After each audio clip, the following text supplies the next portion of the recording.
प्यारे विद्यार्थियों, basic math YouTube channel पर आप सभी का एक बार फिर स्वागत है।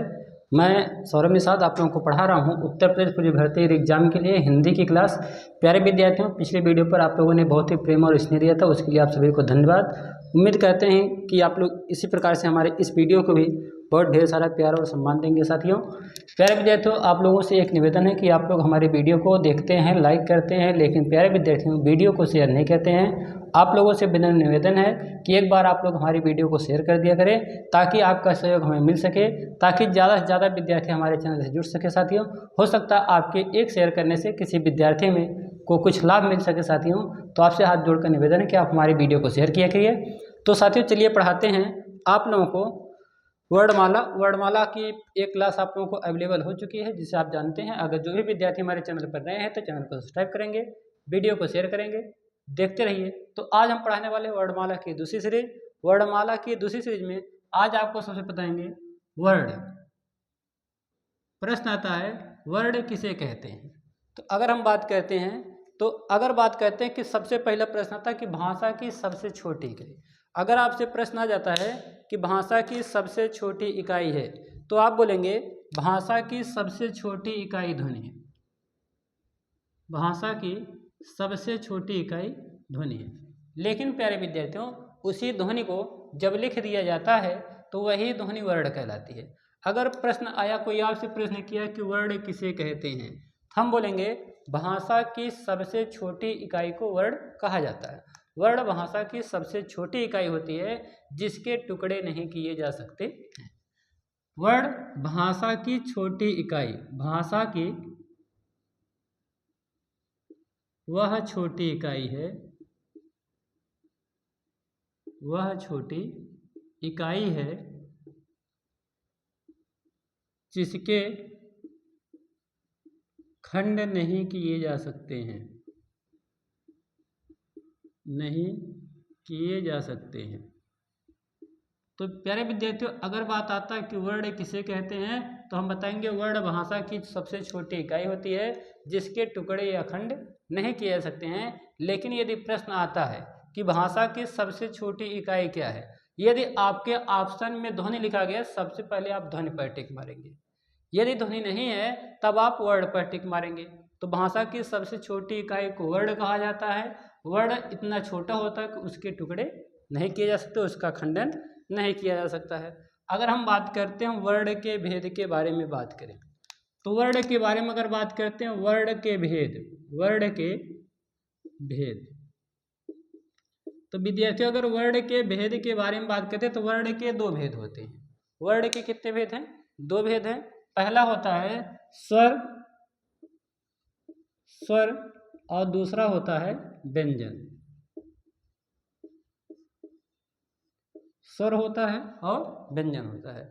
अगर हम यहीं पर बात करते हैं स्वर किसे कहते हैं, स्वर किसे कहते हैं, तो स्वर क्या होता है प्यारे विद्यार्थियों? स्वर किसे कहते हैं? ऐसे वर्ण जो स्वतंत्र होते हैं, जिन्हें उच्चारित करने के लिए किसी अन्य वर्ण की सहायता नहीं लेते हैं, उन्हें स्वर कहा जाता। जो स्वतंत्र होते हैं, जो स्वतंत्र होते हैं, ऐसे वर्ण जो स्वतंत्र होते हैं, जिन्हें उच्चारित करने के लिए या उच्चारण करने के लिए किसी अन्य वर्ण की सहायता नहीं लेते हैं, उन्हें स्वर कहा जाता है। अगला प्रश्न आता है, हिंदी में स्वरों की संख्या कितनी है? तो आप बताएंगे हिंदी में स्वरों की संख्या 11 है। हिंदी में कुल कितने स्वर हैं? हिंदी में कुल स्वरों की संख्या कितनी है? 11 है। यहीं पर अगर बात करते हैं व्यंजन, व्यंजन किसे कहते हैं? तो ऐसे वर्ण जिनको उच्चारित करने के लिए स्वर की सहायता लेनी पड़ती है। तो जो वर्ण स्वर की सहायता से बोले जाते हैं उन्हें व्यंजन कहा जाता है। अगर जैसे बात करते हैं का, खा, गा, इनके बाद जितने भी वर्ण हैं सब व्यंजन के अंतर्गत आते हैं। ऐसे बात करते हैं स्वर के बारे में बात करेंगे। स्वर होते हैं आ, ई, उ, ऊ। ऐसे ही आप बात करेंगे तो स्वरों की संख्या कुल कितनी है? प्यारे विद्यार्थियों, स्वरों की संख्या पूछा गया, स्वरों की संख्या 11 है। यहीं पर अगर कहते हैं व्यंजन की संख्या कितनी है, तो आप बताएंगे हिंदी में व्यंजन की संख्या 33 है। तो दोनों ही महत्वपूर्ण प्रश्न है। हिंदी में स्वर की संख्या 11 है और हिंदी में व्यंजन की संख्या 33 है। अब प्रश्न बात करते हैं स्वर के भेद। स्वर के भेद,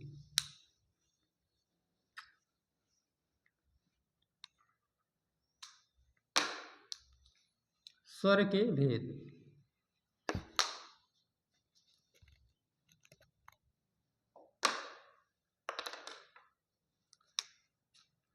स्वर के भेद,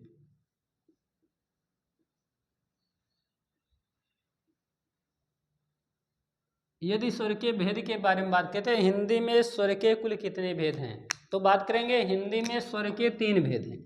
कितने भेद हैं? 3 भेद। हिंदी में स्वर के 3 भेद हैं। पहला होता है ह्रस्व स्वर, ह्रस्व स्वर। दूसरा होता है दीर्घ स्वर, दीर्घ स्वर। और तीसरा होता है प्लुप्त स्वर, प्लुप्त स्वर। ह्रस्व स्वर के बारे में अगर बात करते हैं, ऐसे स्वर जिनमें क्या होता है, जिनके उच्चारण में बहुत कम समय लगता है, उन्हें ह्रस्व स्वर कहा जाता है। इन्हें एक मात्रिक स्वर कहा जाता है। एक मात्रिक स्वर, एक मात्रिक स्वर। तो जिनके उच्चारण में बहुत कम समय लगता है, अल्प समय लगता है, उन्हें ह्रस्व स्वर कहा जाता है। इन्हें एक मात्रिक स्वर कहा जाता है। जैसे कहेंगे आ, ई, उ और रे। प्यारे विद्यार्थियों, ये 4 वर्ण ऐसे हैं जो ह्रस्व स्वर के अंतर्गत आते हैं।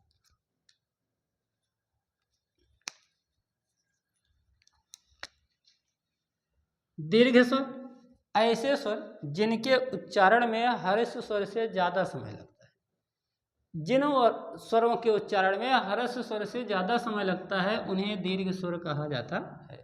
दीर्घ स्वरों की अगर बात करते हैं, इन्हें द्विमात्रिक कहा जाता है। द्विमात्रिक स्वर, द्विमात्रिक स्वर। द्विमात्रिक स्वर के अंतर्गत कौन कौन आते हैं? आपका आता आ, ई, उ, ए, ऐ, ओ और औ। प्यारे विद्यार्थियों, अगर बात करते हैं तो यहाँ से इतने क्या हैं, ये स्वर के अंतर्गत आते हैं। तो ये होते हैं द्विमात्रिक स्वर, जिनमें 2 मात्राएं होती हैं। इन्हें दीर्घ स्वर कहा जाता है। जिनके उच्चारण में ह्रस्व स्वर की तुलना में ज़्यादा समय लगता है, उन्हें दीर्घ स्वर कहा जाता है। बात आती है प्लुप्त स्वर क्या होते हैं, तो इन्हें त्रिमात्रिक स्वर कहा जाता है। त्रिमात्रिक स्वर, त्रिमात्रिक या बहुमात्रिक स्वर कहा जाता है। ऐसे स्वर जो होते हैं, हिंदी भाषा में इन स्वरों का कहीं भी वर्णन नहीं मिलता है। लेकिन ह्रस्व स्वर, सॉरी साथियों, प्लुप्त स्वर का जो उपयोग होता है, वो किसी को बुलाने में, चिल्लाने में, रोने में, गाने में जिन स्वरों का उच्चारण होता है, उन्हें प्लुप्त स्वर कहा जाता है। जैसे अगर बात करते हैं, इसे कहते हैं मंत्र उच्चारण में, जैसे कहते हैं ओम। जब ओम शब्द का उच्चारण किया जाता है तो बहुत देर तक किया जाता है। तो ओम, तो ये जो बहुत देर तक उच्चरित हो रहा है, तो इसको क्या कहा जाएगा? ओम। ओम ऐसे लिखा जाता है, ऐसे। ठीक है, तो ये क्या है, किसी को बुलाया जाता है तो बहुत देरी से उसका नाम लेंगे तो और बहुत देर तक उसका आवाज लेकर के चिल्लाते हैं। ठीक है, तो यहाँ पर क्या होता है प्यारे विद्यार्थी, यहाँ पर प्लुप्त स्वर होता है। तो प्लुप्त स्वर का उपयोग किसी को बुलाने में, रोने में, चिल्लाने में, गाना गाने में, मंत्र उच्चारण में आदि जगहों पर प्लुप्त स्वर का उपयोग किया जाता है। प्लुप्त स्वर का हिंदी में कहीं पर प्रयोग नहीं होता है। यहीं पर अगर बात करते हैं साथियों, बहुत से, हाँ, तो अंक और आहा की बार अगर बात करते हैं, अंक और आहा, इन्हें कहा जाता अयोगवाह।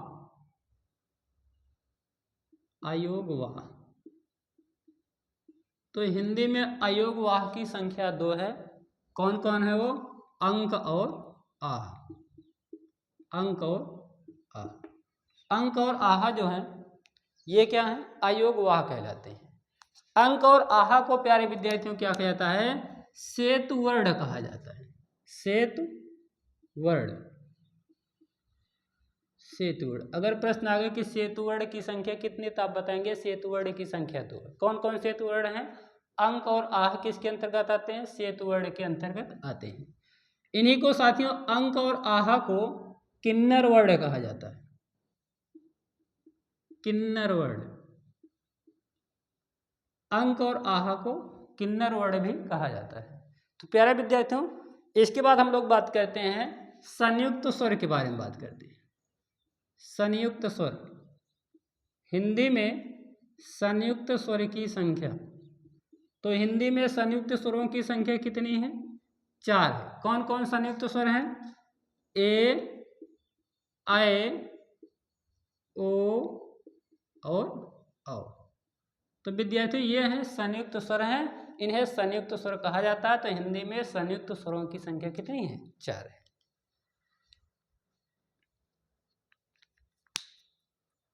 अब बात आती है व्यंजन की।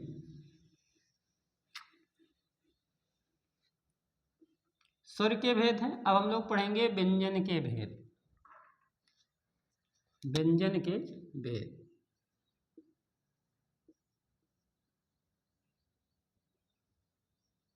व्यंजन के भेद देखेंगे। अगर बात करते हैं व्यंजन कहते किसे, तो आपको पता है ऐसे वर्ड जो स्वर की सहायता से बोले जाते हैं उन्हें व्यंजन कहा जाता है। तो ऐसे अगर बात करते हैं व्यंजन के 4 भेद होते हैं। व्यंजन के साथियों 4 भेद होते हैं। पहला होता है स्पर्श व्यंजन।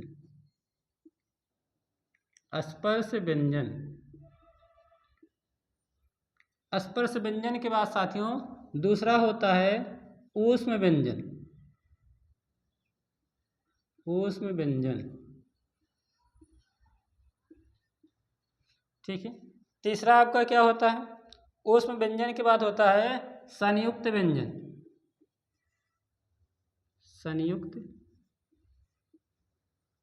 संयुक्त व्यंजन। और ऐसे ही चौथा होता है अंतस्थ व्यंजन। अंतस्थ व्यंजन। तो अगर बात करते हैं स्पर्श व्यंजन क्या होता है? ऐसे व्यंजन स्पर्श व्यंजन कहलाते हैं जिनका उच्चारण करने में हमारी स्वर तंत्रिका में जिह्वा हमारे मुख के किसी न किसी भाग को स्पर्श करती है, उसे कहा जाता है स्पर्श व्यंजन कहा जाता है। प्यारे विद्यार्थियों, हिंदी में स्पर्श व्यंजन की संख्या 25 है। कहाँ से कहाँ तक? का वर्ग। का वर्ग के अंतर्गत का, खा, गा, घा, अंगा। तो ये जो का वर्ग होता है ऐसे हो जाता है चा वर्ग, टा वर्ग, ता वर्ग और पा वर्ग। मतलब का वर्ग से लेकर के पा वर्ग तक जितने भी वर्ण हैं सभी स्पर्श व्यंजन कहलाते। और भी अगर बात करते हैं अंतस्थ व्यंजन की बात करते हैं। प्यारे विद्यार्थियों, अगर हम लोग अंतस्थ व्यंजन की बात करते हैं तो इन्हें कहा जाता है, क्या कहा जाता है? स्वर और व्यंजन के बीच का मध्यवर्ती वर्ण कहा जाता है। अंतस्थ व्यंजन को स्वर और व्यंजन के बीच का मध्यवर्ती वर्ण कहा जाता है, इसी कारण से इनको अंतस्थ व्यंजन कहा जाता है। बात करते हैं अंतस्थ व्यंजन की संख्या कितनी है? तो अंतस्थ व्यंजन की संख्या 4 है। कौन कौन अंतस्थ व्यंजन है? या, रा, ला, वा। तो साथियों या, रा, ला, वा इनको कहा जाता है अंतस्थ व्यंजन कहा जाता है। यहीं पर अगर हम लोग बात करते हैं या और वा के बारे में बात करते हैं। या और वा, यदि या और वा के बारे में बात करते हैं तो या और वा को कहा जाता है साथियों अर्ध स्वर कहा जाता है। अर्ध स्वर। अर्ध स्वर। अगर बात आता है अर्ध स्वर किसे कहते हैं तो आप बोलेंगे या और वा को अर्ध स्वर कहा जाता है। यहीं पर अगर हम लोग बात करते हैं रा के बारे में तो रा को लुंठित स्वर कहा जाता है। लुंठित स्वर। यहीं पर प्यारे विद्यार्थियों अगर ला के बारे में बात करते हैं तो ला को पार्श्विक स्वर कहा जाता है। पार्श्विक स्वर बहुत ही महत्वपूर्ण जानकारी प्यारे विद्यार्थियों। अगर पॉइंट आपको सेशन समझ में आएगा तो हमारी वीडियो को लाइक कीजिएगा और वीडियो को शेयर जरूर कीजिएगा साथियों, विनम्र निवेदन आप लोगों से। और अगर हमारे चैनल पर नए हैं तो चैनल को सब्सक्राइब करेंगे प्यारे विद्यार्थियों। अंतस्थ व्यंजन स्वर और व्यंजन के बीच में होते हैं, मध्य में होने के कारण इनको अंतस्थ व्यंजन कहा जाता है। अंतस्थ व्यंजन की संख्या 4 है, या, रा, ला और वा। तो अगर बात करते हैं या और वा को अर्धस्वर कहा जाता है, रा को लुंठित स्वर कहा जाता है और ला को साथियों पार्श्विक स्वर कहा जाता है। ऐसे ही बात करते हैं ऊष्म व्यंजन के बारे में बात करते हैं। ऊष्म व्यंजन को क्या कहा जाता है? स्पर्श संघर्षी व्यंजन कहा जाता है। स्पर्श संघर्षी व्यंजन। स्पर्श संघर्षी व्यंजन। अगर बात आता स्पर्श संघर्षी व्यंजन की संख्या कितनी है तो आप बताएंगे स्पर्श संघर्षी व्यंजन की संख्या 4 है। कौन कौन? सा, सा, सा, इसके बाद हा। मतलब बड़ा सा, खष्टी सा और छोटा सा और इसके बाद हा, इनको कहा जाता है साथियों, इन्हें कहा जाता है स्पर्श संघर्षी व्यंजन, इन्हें कहा जाता है ऊष्म व्यंजन। अब इनको ऊष्म व्यंजन कहा जाता है। यहीं पर ध्यान देंगे, अगर हा के बारे में हम लोग बात करते हैं तो प्यारे विद्यार्थियों हा को काकल ध्वनि कहा जाता है। क्या कहा जाता है? काकल ध्वनि। काकल ध्वनि। अगर कोई आपसे कह दे काकल ध्वनि किसे कहा जाता है तो आप बताएंगे हा वर्ड जो होता है इसको काकल ध्वनि के नाम से जाना जाता है। और भी अगर हम लोग बात करते हैं संयुक्त व्यंजन, जिसको स्क्रीनशॉट लेना हो तो ले सकते हैं साथियों।